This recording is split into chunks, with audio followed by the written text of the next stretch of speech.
We are here, all of us, to celebrate a 4-day festival called as Diwali. Diwali, it comes from the word Deepali, Deepali in Sanskrit. The word Deepa means the lights and Ali means the line, the rose. Now, there are many things that have happened during these 4 days, and that's how it is celebrated with such a great enthusiasm. The first thing is the day of the Lakshmi's birth. That is the 13th day of the moon, as they call it. Is the real day when Lakshmi was born out of the sea. That's why she is called as Miriam or Mariam. Word Mari or marine also comes from the word sea. So she is born out of the sea. She is created out of the sea. And the wealth of the sea so far, thank God, human beings have not yet exploited. But they may one day start doing that also. And a lot of wealth is still there.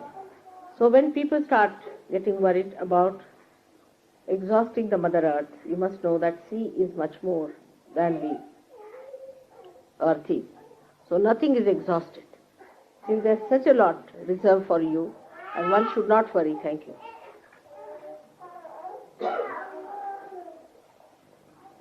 As to the supply of wealth that can come from the sea.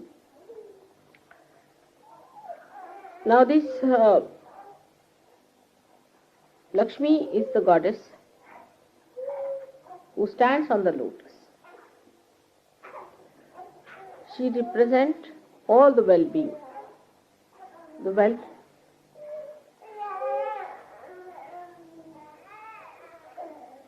the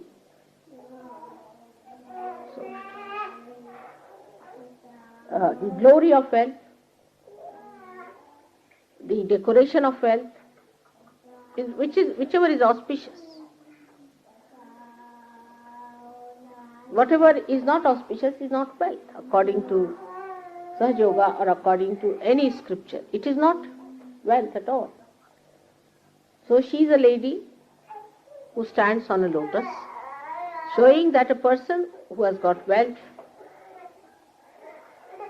has to be a person who doesn't assert his pressures on people, who doesn't push people around, who doesn't pressurize.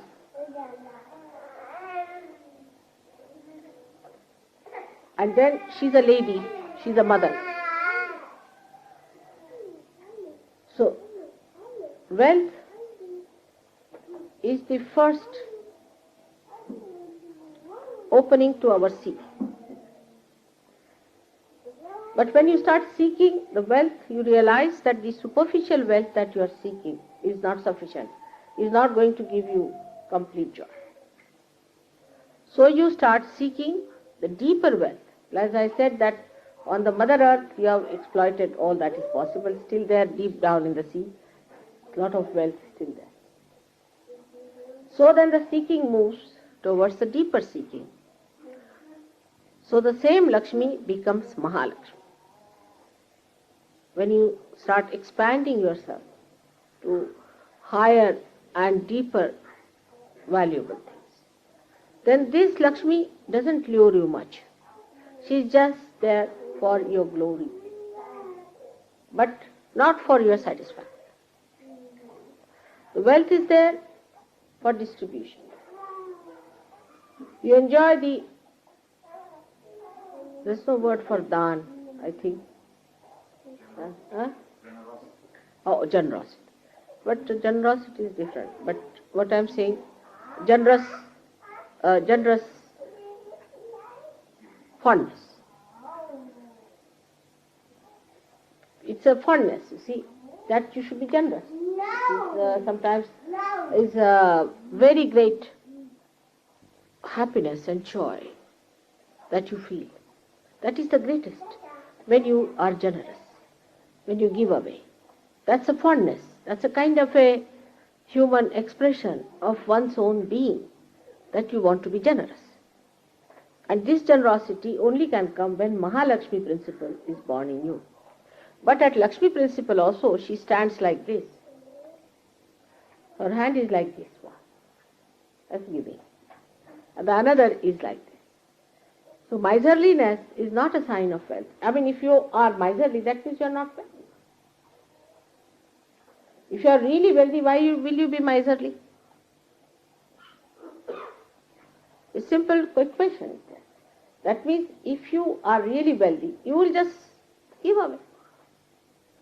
If you cannot give away, then you are poor. You are a beggar.